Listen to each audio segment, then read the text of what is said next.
can have the nature of Christ. But if you don't have the wisdom of Christ, your children will ask you questions one day. That's why there is a generation rising right now. They are angry. They are hurtful. They saw honest people die. I mean, their father was sick, and for just 2 million naira, there was no wisdom to bring it. The man loved God, but he did not understand the leverage of relationships. He had no man. He did not know how to attract helpers.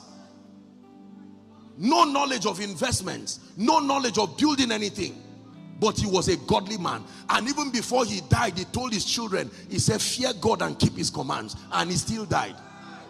Do you think the prophet who died and left his children in debt, he was not an unbeliever? He was a prophet. He had the nature and the power, but clearly he did not have the wisdom, because the resources for wealth was found in his house. The Bible says there is treasure and oil to be desired in the house of the wise.